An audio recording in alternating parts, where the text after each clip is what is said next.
अच्छा, डिस्क्लेमर तो दे ही सकता हूँ ना मैं नए लोगों को, इतनी तो अलाउंस कर सकते हो आप।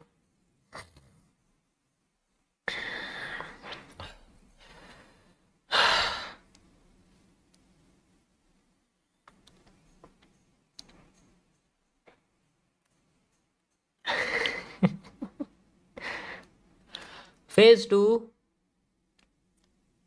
यहां मैं लिख देता हूं, फॉर एनालिस्ट्स ओनली। अब से जितने फेजेस हैं वो ट्रेडिंग के लिए इस्तेमाल नहीं किए जाते, वो सिर्फ अगर एडवांस चाहते तो हम एडवांस कर सकते हैं, बट उनके लिए नहीं है। This is called the range analysis and emotional control. ये रिवीजन चल रहा है।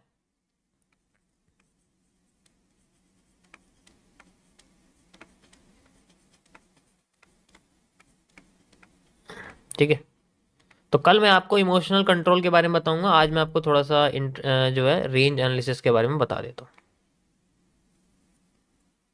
बड़ा आलसी है यार।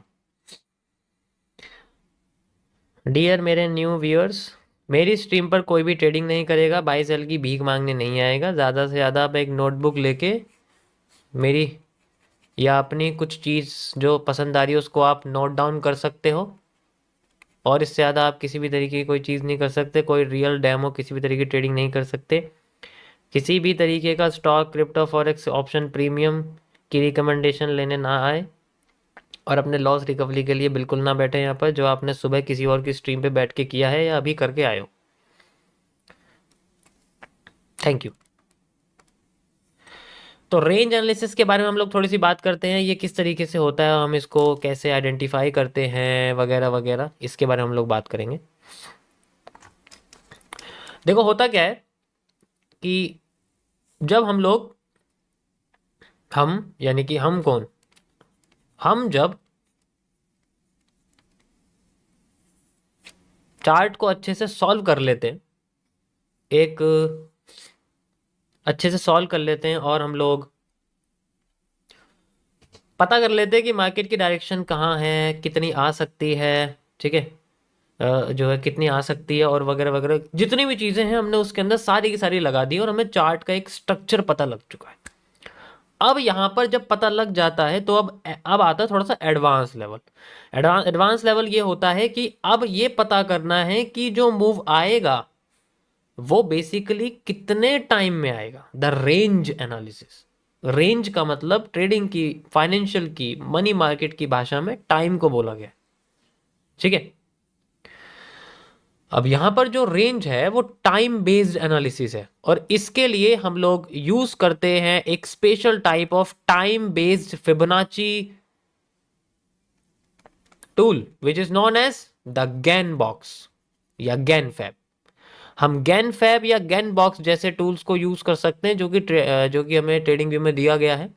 इसके जरिए हम लोग मार्केट में होने वाले रेंज के बारे में पता कर सकते हैं। ये बहुत ज़्यादा एडवांस्ड है और इसे समझने में बहुत टाइम लगता है, इसलिए ये ट्रेडिंग के लिए नहीं होता, ये एनालिसिस के लिए होता है। उन्हें ये पता करना पड़ता है कि भाई अगर मेरी इन्वेस्टमेंट, अगर मान लो मैं एक महीने में पैसा नहीं बना पाता, और मेरी जो इन्वेस्टमेंट है इस स्टॉक की, इस पर्टिकुलर स्टॉक की, या फिर किसी और की इन्वेस्टमेंट जो है पर्टिकुलर स्टॉक पे जो लगाया गया, वो 6 महीने बाद जाके उतना रिटर्न देगी जितना हमने यहाँ कैलकुलेट किया है। कि मैंने सोचा कि मेरे सामने यहाँ पर 1 डे के टाइम फ्रेम में XYZ कोई भी स्टॉक का पीनट बना हुआ है, और वो पीनट का जो मूव है वो बेसिकली मेरे रेंज के हिसाब से निकल रहा है 6 महीने बाद, और उसमें प्रॉफिट निकल रहा है 12% का, एग्जाम्पल के लिए।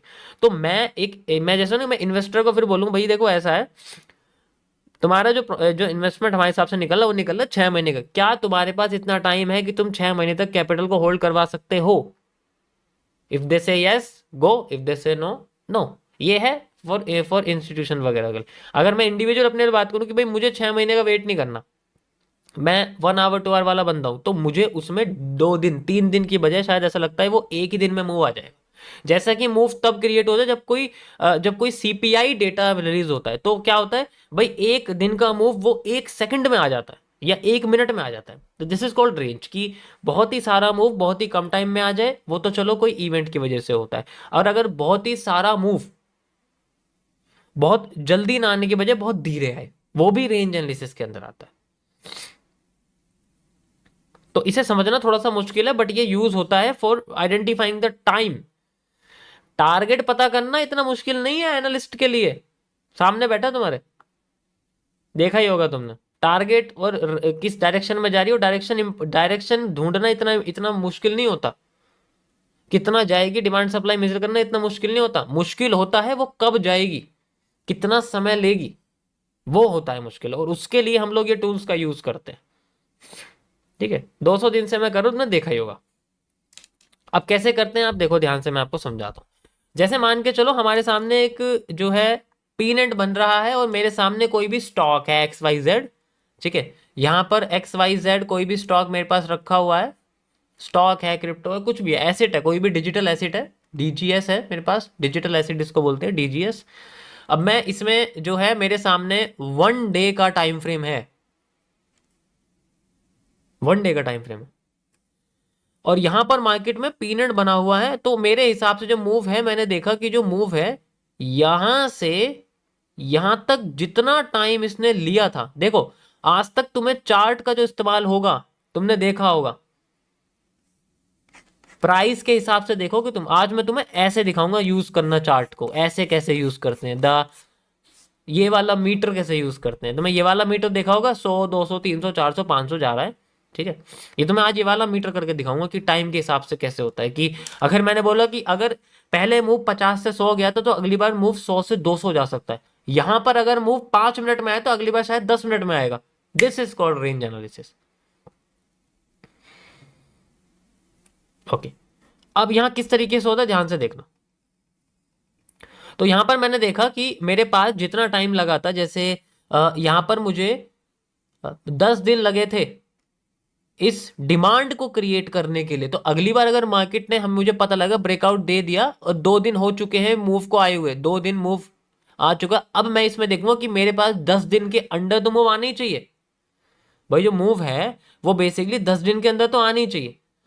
उससे कम भी अगर उससे जल्दी भी आ गया तब भी मेरे लिए फायदा। तो मेरे पास एक एवरेज दिन निकलेगा कि मेरे पास 10 दिन के अंदर मेरे पास जो डिमांड है वो आ सकती है, और उसकी 50% डिमांड 50% डे में, यानी कि 5 दिन में आ सकती है। तो 50% डिमांड 5 डेज में, 100% डिमांड 10 डेज में, 10 डेज में।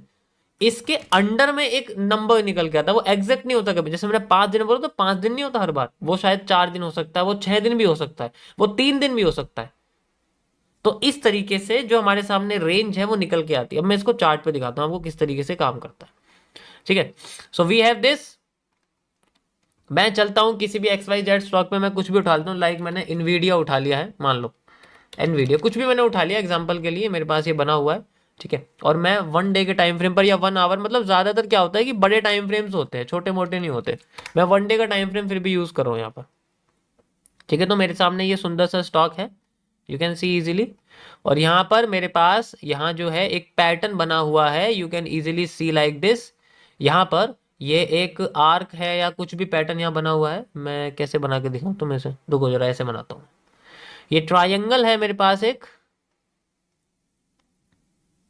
नहीं बन रहा, चलो यहाँ से बनाता हूँ, एक बार और बनाता हूँ, रुको थोड़ी सी इज्जत रख ले यार, बन गया चलो। ओके, यू कैन सी यहाँ तक मार्केट ने एक स्ट्रक्चर हमारे सामने बना के दिया है। ठीक है, अब डिमांड कहां से क्रिएट हुई है, this is the change of character, यानी कि ये एक ब्रेकआउट है, ब्रेकआउट के बाद एक डिमांड आई है। तो मैं ब्रेकआउट की बाद की डिमांड मेजर करूंगा, you can see like this, demand आई यहां तक, दिस इज माई डिमांड। समझ आ गया, दिस इज द डिमांड, पहले मुझे पता लगी। अब मैं डिमांड को मेजर करूंगा कि मेरे पास जो डिमांड है आफ्टर दिस मूव, मुझे यहां तक देखने को मिलेगी after the breakout, you can C after the breakout, आप देख सकते हो यहीं से डिमांड मेरी क्रिएट हुई है, यू कैन सी एग्जैक्ट यहां तक डिमांड मेरे पास आ गई। एनालिस्ट को पता रहता है मूव इतना तो आना है या 50% आना है, अब कब तक आएगा इसका आंसर मिलेगा हमें रेंज एनालिसिस के हिसाब से। तो मैं क्या करूंगा, जैसे ही मार्केट ने ब्रेकआउट दिया, जैसे कि यहां से ब्रेकआउट दिया इसका, यू कैन सी इजीली यहां से ब्रेकआउट दिया, तो यहां से नीचे मैं इसको मेजर करूंगा, यहां तक लगा दूंगा। ठीक है, अब ये मेरे सामने आ गया। अब मैं इसको मेजर करके देखूंगा कि कितना टाइम लगा मुझे इसको मार्केट को यहां तक लगाने में। इसके लिए मैं यूज करूंगा Gann box, you can see this is the Gann box, और यहां से लेके यहाँ तक जितना ये टाइम यहाँ तक गया, यू कैन सी पहले वाला जो टाइम लगा था मुझे यहाँ से लेके यहाँ तक, जितनी डिमांड क्रिएट करने में